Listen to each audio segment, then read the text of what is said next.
ॐ भद्रं कर्णेभिः शृणुयां देवा भद्रं पश्येम्क्षभिः यजत्रा स्थिरैरङ्गैतुष्टवागुंसस्तनूभिः वशीं देवहितं यदायुः। ॐ स्वस्ति नः इन्द्रो बृहस्रवाः स्वस्ति नः पूषा विश्ववेदाः स्वस्ति नस्तारक्षो अरष्टिनेमिः स्वस्ति नः बृहस्पतिर्दधातु। ॐ विश्वानि देवशवितुर्दुरतानि पराशु यद्भद्रं तन्नयाशु। ॐ शन्नो मित्रः शं वरुणः शन्नो भवतर्यमा शन्नो इन्द्रो बृहस्पतिः शन्नो विष्णुरुक्रमः। नमे नमो ब्रह्मणे नमस्ते वायो त्वमेव प्रत्यक्षं ब्रह्मास्मि त्वामेव प्रत्यक्षं ब्रह्म वदिष्यामि ऋतं वदिष्यामि सत्यं वदिष्यामि तन्मा अवतु तद्वक्तारम् अवतु अवतु माम् अवतु वक्तारम्। ओम शांति शांति शांति। यह शांति पाठ भी है और प्रथम अनुवाक भी। इस अनुवाक का नाम है शिक्षा वल्ली।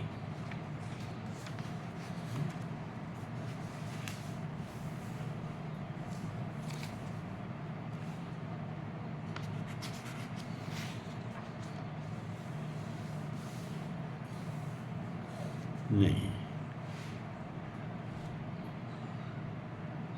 अब ये जो अनुवाक मैं आप लोगों को बताने जा रहा हूँ वह द्वितीय अनुवाक है। प्रथम अनुवाक तो हो गया है और इसका नाम है शिक्षावल्ली। मंत्र है शिक्षां व्याख्यास्यामः वर्णः स्वरः मात्रा बलम् शां संतानः इत्युक्तः शिक्षाध्यायः। ऋषि कहते हैं अब हम शिक्षा का वर्णन करेंगे। आप जानते हैं कि वेद के जो 6 अंग हैं उसमें प्रथम ही है शिक्षा। वेद को खड़ांग से जानना होता है, खाली वो किताब नहीं है कि पढ़ लिए तो हो गया। तो पहला उसका अंग है शिक्षा, तब इसके बाद है कल्प, तब इसके बाद है निरुक्त, तब इसके बाद है व्याकरण, तब इसके बाद है छंद और तब इसके बाद है ज्योतिष।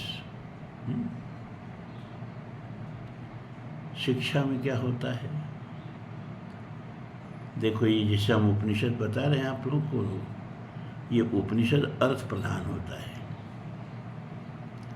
उपनिषद जो है अर्थ प्रधान है और जितने पुराण उराण हैं ये सब ऐतिहासिक ग्रंथ वगैरह हैं ये सब अर्थ प्रधान है।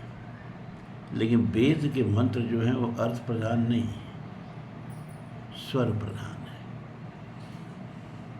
स्वर में अगर त्रुटि हो गई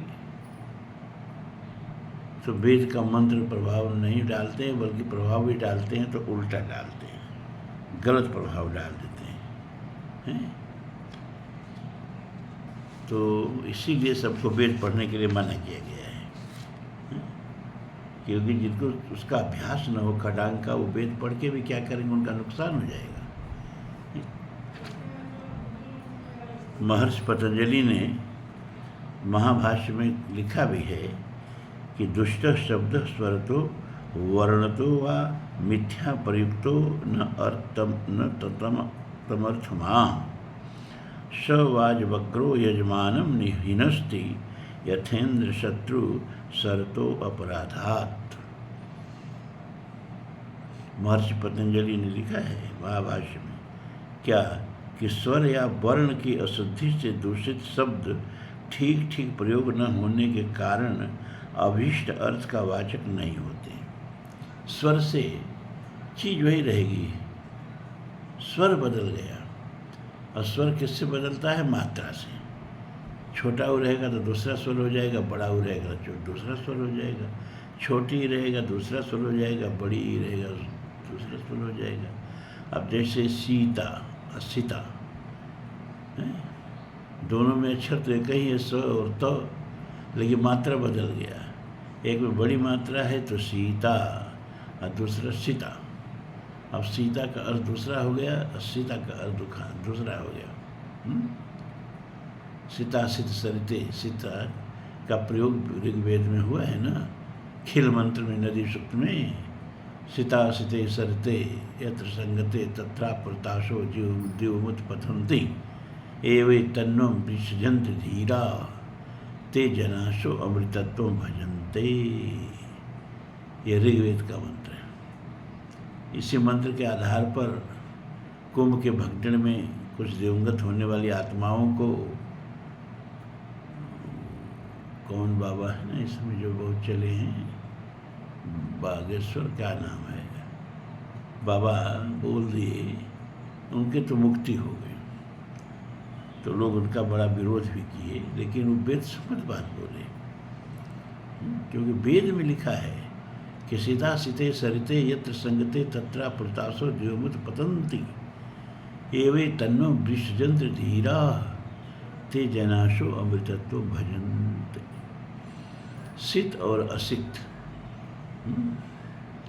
सित कहते हैं स्याह को, काला, और असित कहते हैं सफ़ेद। जमुना काली है, गंगा सफ़ेद है। तो सीता सीते का मतलब गंगा और जमुना, सरते माने नदी, गंगा और यमुना नदी के संगम पर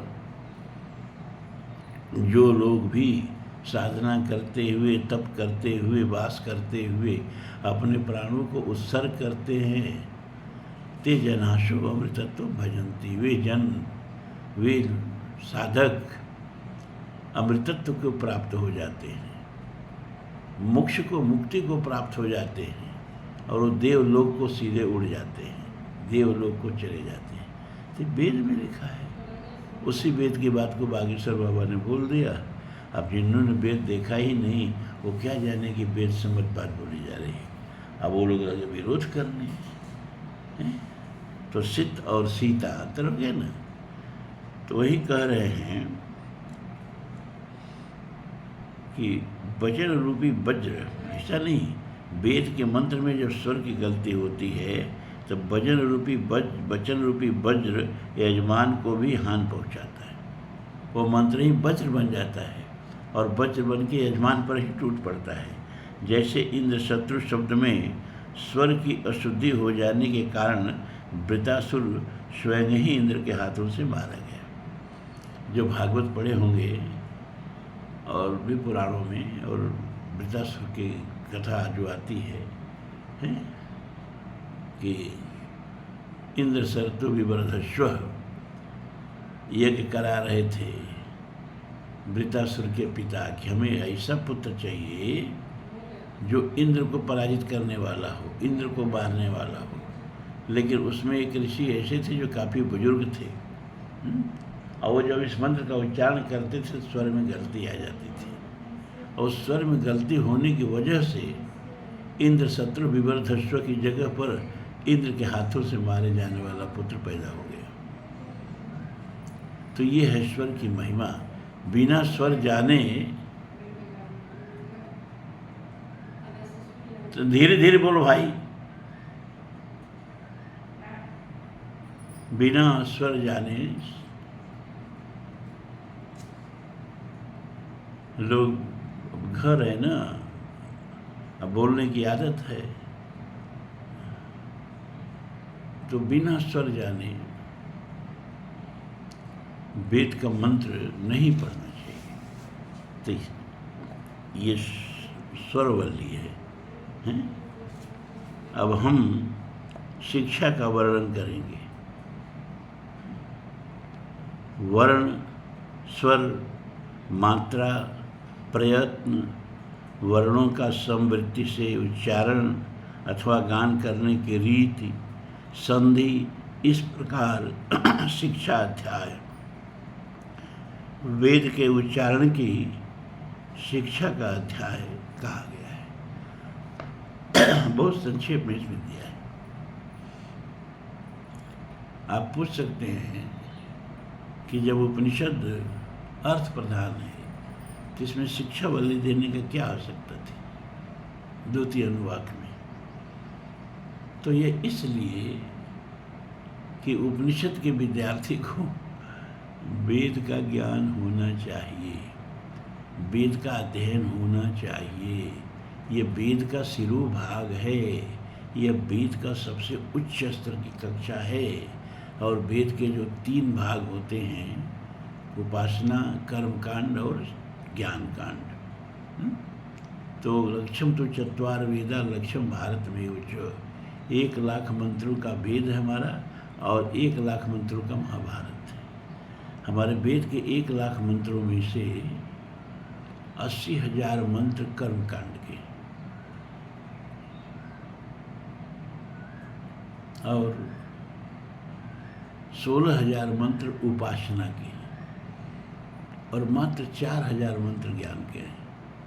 लेकिन इस ज्ञान के 4,000 मंत्र को जानने के लिए वेदों के कर्मकांड से होकर गुजरना होगा, क्योंकि वेदों के कर्मकांड से वेदोक्त कर्म करने से क्या होता है? अंतःकरण की शुद्धि होती है, अंतःकरण की शुद्धि होती है। और जो शुद्ध अंतःकरण होता है तो फिर परमात्मा की में लय लगती है, परमात्मा में अनुराग होता है। निर्मल मन जन सो मोहि पावा, अमोहि कपट छल छिद्र न भावा। और जब परमात्मा में अनुराग होता है, यानी कर्म की पवित्रता और परमात्मा में अनुरक्तता, तब इसके बाद जाकर के ये ज्ञान के मंत्र समझ में आते हैं। लेकिन यहाँ आप लोगों को वेद से परिचय कराया नहीं, उपासना कांड परिचय हुआ नहीं, सीधे हम लोग ज्ञान कांड में आ गए। बिल्कुल वैसे ही है जैसे आजकल योगा की कक्षाएँ चलती है ना, तो सीधे बैठा करके प्राणायाम, अनुलोम विलोम, भस्त्रिका, कपालभाति, फिर रामदेव बाबा तरह तरह के जो नट विद्या साधारण आदमी करे तो अस्पताल में भर्ती हो जाए। उनका नकल देख करके एक मेरे परिचित थे त्रिपाठी जी बेचारे, वो वही करने में अस्पताल में कितने दिन तक रहे, तो फिर जाके छोड़े उनकी आदत। तो जैसे योग नहीं है, वो तो खाली कसरत है। योग जिसको करना है उसको पहले यम साधना होगा, फिर नियम साधना होगा, तब जाकर के आसन पर बैठना होगा। आसन पर बैठने के बाद तब जाकर के प्राणायाम करना होगा, तब प्रत्याहार करना होगा, तब धारणा करनी होगी, तब ध्यान, तब समाधि। कितना लंबी प्रक्रिया है। जब हम योग बताएंगे तो सब बताएंगे आपको। लेकिन हम अब सीधे जाकर के अपना रामदेव बाबा योगा शुरू कर देते हैं। तो ये शिक्षा वल्ली इसीलिए है क्योंकि ऋषि कहता है कि जाओ पहले वेद पढ़ के आओ। अब हम कहने जाओ पहले वेद पढ़ के आओ तो चलो भैया कलयुग है, और वेद तो सागर हैं, उम्र बहुत कम है, तो वेद ही पढ़ने में सारा समय बीत जाएगा तो ज्ञान कांड से परिचय नहीं होगा। हमने कहा चलो प्रभु का नाम लेके ज्ञान कांड शुरू कर देते हैं। और वेदों का मन में है कि जो वेद के प्रमुख प्रमुख सूक्त हैं उनको हम आपको बताएंगे।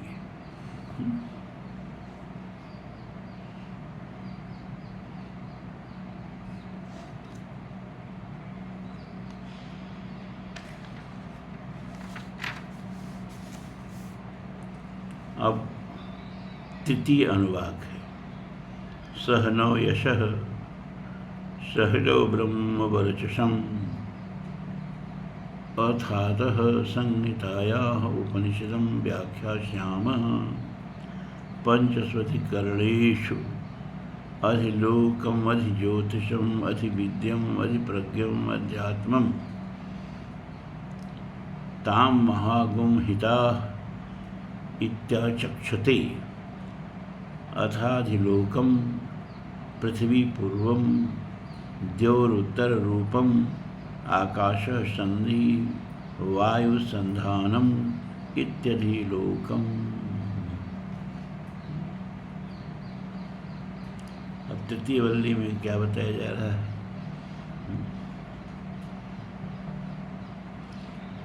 कि संहिता विषयक उपासना पद्धति। सह नव यशः, नव होता है, नह को नव कहते हैं, माने हम का मतलब बहुवचन नहीं। संस्कृत में एक वचन, द्विवचन, बहुवचन, तीन वचन होता है और हिंदी में एक वचन और बहुवचन होता है। तो संस्कृत में नह माने होता है हम दोनों।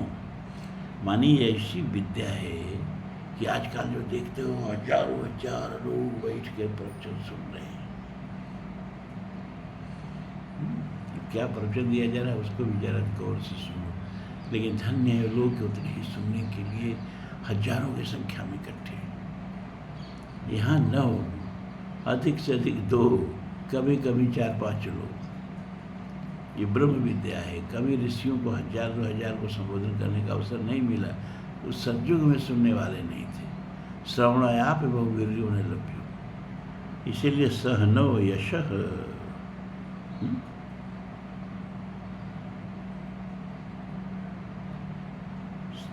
हम एक साथ यश को प्राप्त करें। ये यश शब्द जो है बड़ा महत्वपूर्ण है। यश माने क्या होता है? जिसकी समाज में प्रतिष्ठा हो। और समाज में प्रतिष्ठा के लिए बहुत कुछ करना पड़ता है।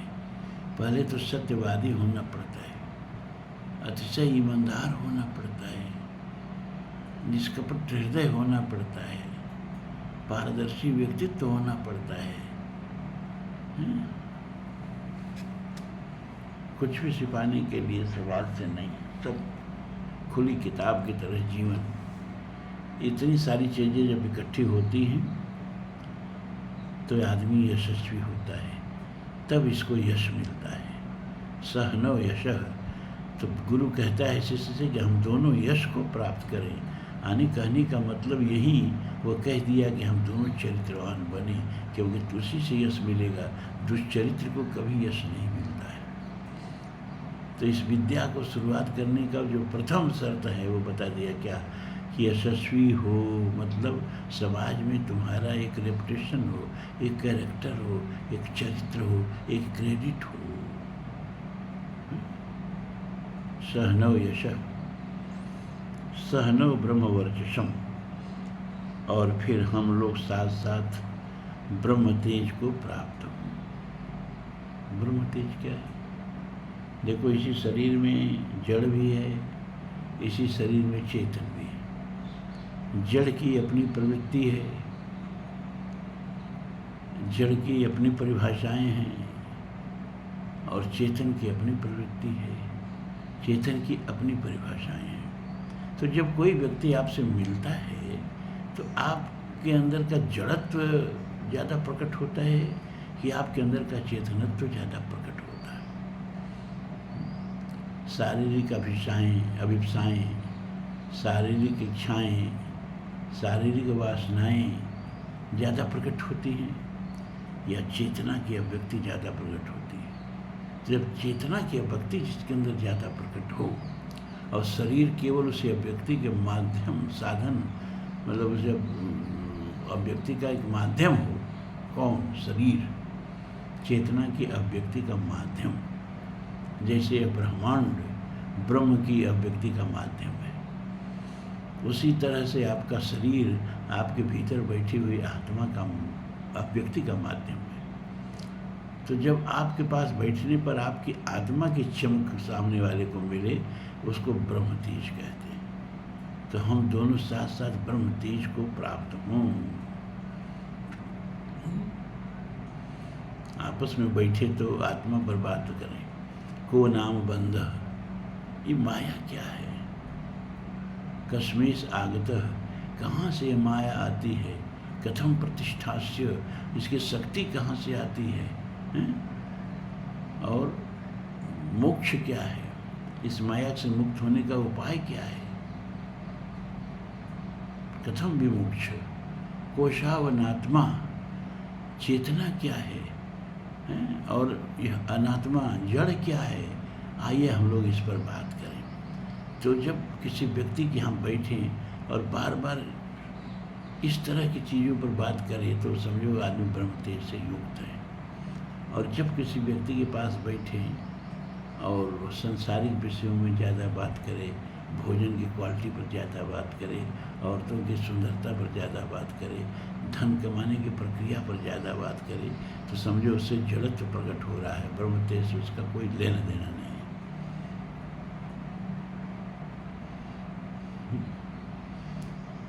अथातः संहितायाम उपनिषदम व्याख्यायाम, इस प्रकार शुभ इच्छा प्रकट करने के अनंतर यहाँ से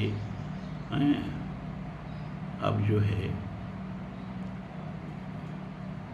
संहितायाम उपनिषदम व्याख्यायाम, उपनिषदों में कही हुई मतलब संहिता का मैं यहाँ व्याख्या करूँगा, ऋषि कह रहे हैं। तो क्या है?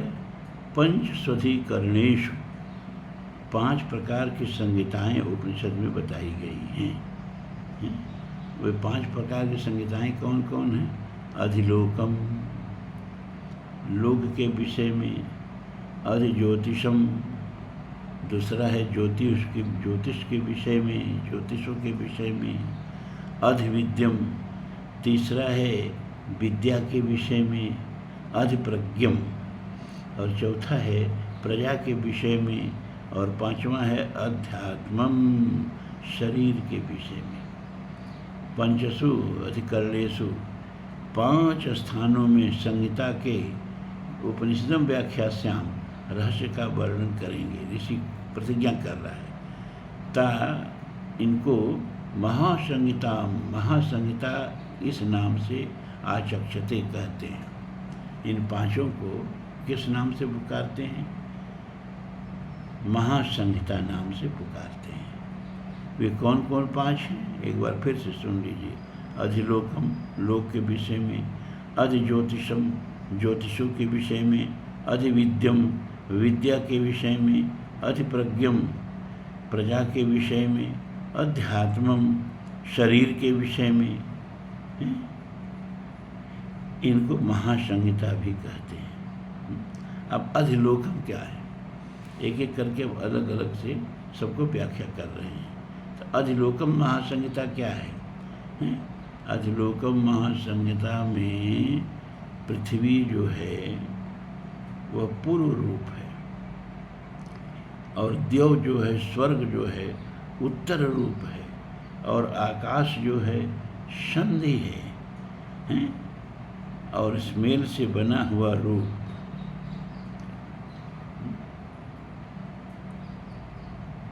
अधिरूपम। तो अधिलोकम, पहले संहिता मतलब क्या है? 5 संहिताएं हैं। संहिता का मतलब संधि। 5 प्रमुख संधियां इस विश्व में हैं। संधि का मतलब जैसे देखिए परोपकार, पर शब्द जुड़ा, फिर उपकार शब्द जुड़ा, तो मिल के हो गया परोपकार, हो गया ना। तब इस परोपकार को इस शब्द संहिता कहेंगे, शब्द संधि कहेंगे। संधि पढ़ाया जाता है, इसको मिश्रा जी बहुत डिटेल में बता सकते हैं आप लोगों को।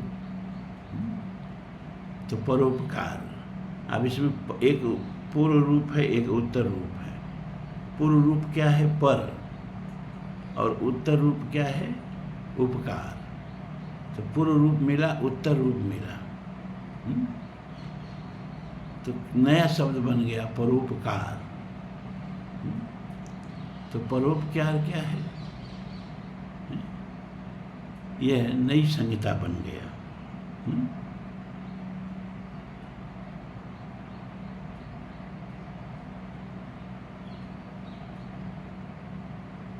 तो आकाश संधि बनी। और संधानम क्या कहते हैं? जिस नियम से यह संधि बनी, जैसे पर धन उपकार, पर धन उपकार, तो पर में अंतिम शब्द आएगा अ, क्योंकि हर स्वर व्यंजन में स्वर छिपा रहता है। हलंत लगाते हैं तो स्वर अलग हो जाता है।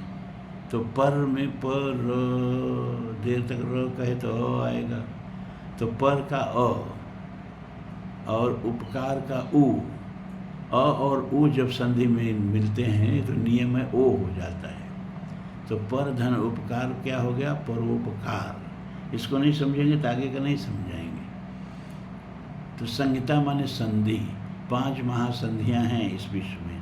तो कहा कि पहला क्या है कि पृथ्वी जो है वो पूर्व रूप है, जैसे पर है वैसे यहाँ पृथ्वी है। और दिवलोक जो है उत्तर रूप है। और ये दोनों जब मिलते हैं तो नई संधि बनती है, उस संधि का नाम है आकाश। और जिस नियम से यह संधि बनती है वो है संधानम, जो संधि को आपस में जोड़ देता है। यह लोक विषयक संहिता की उपासना पूरी हुई।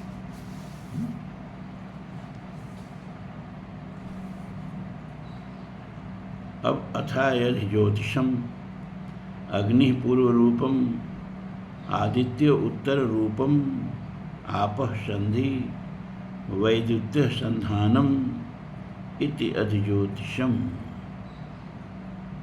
5 प्रकार के जो बताया था ना संधियाँ, संहिताएँ, तो अधिलोकम के बाद बताया था अधिज्योतिषम।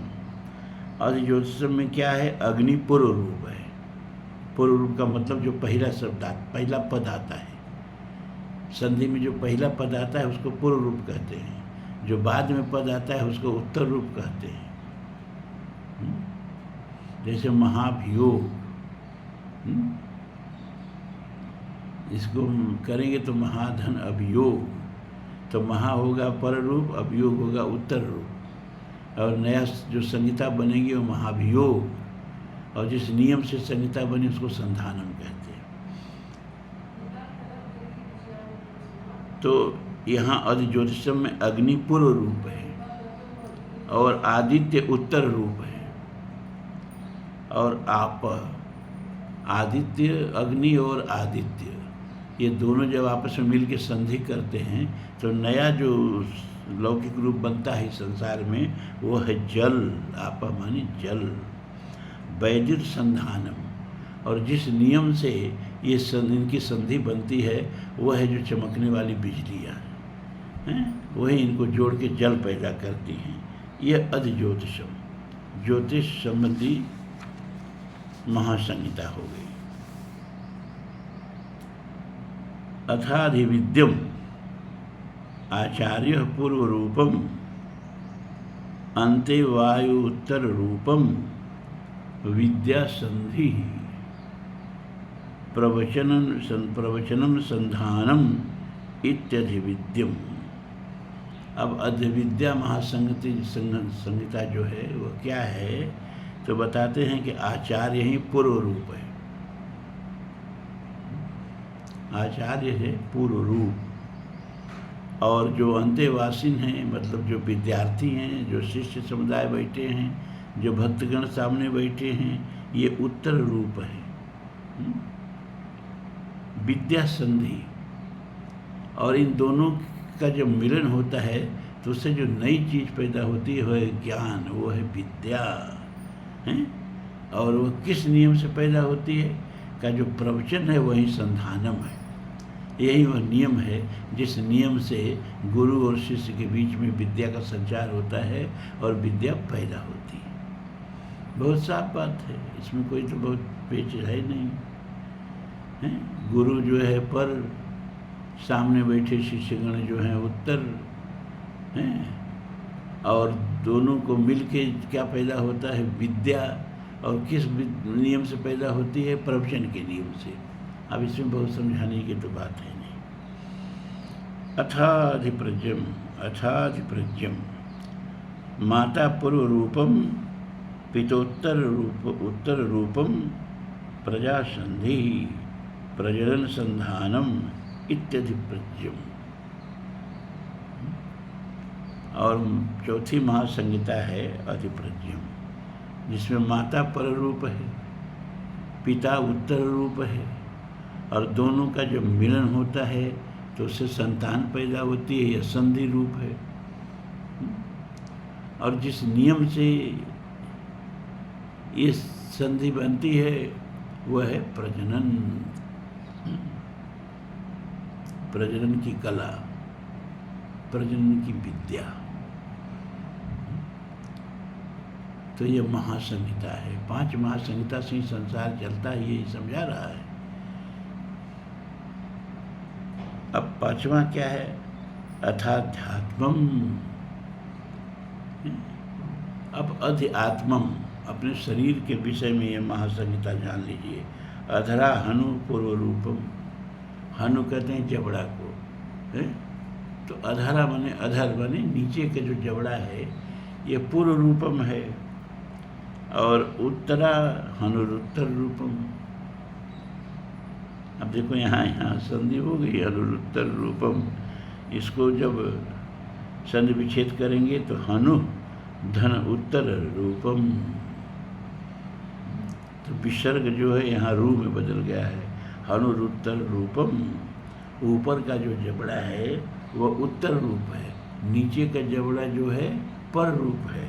और दोनों जब मिलते हैं तो इससे क्या पैदा होता है, जो हम बोल रहे हैं, वाणी। अब एक जबड़ा न रहे, चाहे ऊपर का चाहे नीचे का, तो वाणी पैदा होगी नहीं, होगी ना। तो जब उत्तर जबड़ा और उत्तर रूप माने नीचे का जबड़ा ऊपर का जबड़ा जब मिलते हैं तब जाकर के वाणी पैदा होती है। और किस नियम से पैदा होती है? इनके संधि में सहयोग किसका होता है? जिह्वा। ये उत्तर रूपम भी रहे, पर रूपम भी रहे, उत्तर हनु भी रहे, पर हनु भी रहे, लेकिन जिह्वा न रहे तो वाणी पैदा होगी नहीं होगी। तो ये 5 संहिताएं जो हैं, इसका इसमें वर्णन किया है। इति माम महागुम सहिता एवमेता महागुम महासगुम हिता व्याख्याता वेद संधीयते प्रजाया पशुभिः ब्रह्मवर्चसेनान्याद्येन सुवर्णेन सुवर्गेण लोकेन।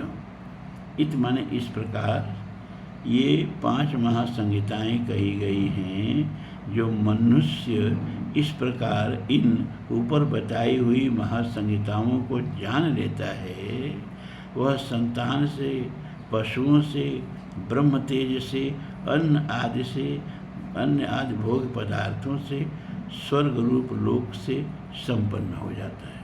ये फलश्रुति बता करके तृतीय अनुवाक समाप्त होता है। अब कल तो महाभारत रहेगा, चौथे दिन से चतुर्थ अनुवाक चलेगा। तो आज इतना ही। ओम पूर्णमदः पूर्णमिदं पूर्णात् पूर्णमुदच्यते पूर्णस्य पूर्णमादाय पूर्णमेवावशिष्यते। सर्वे भवन्तु सुखिनः, सर्वे सन्तु निरामयाः, सर्वे भद्राणि पश्यन्तु, मा कश्चित् दुःखभाग् भवेत्।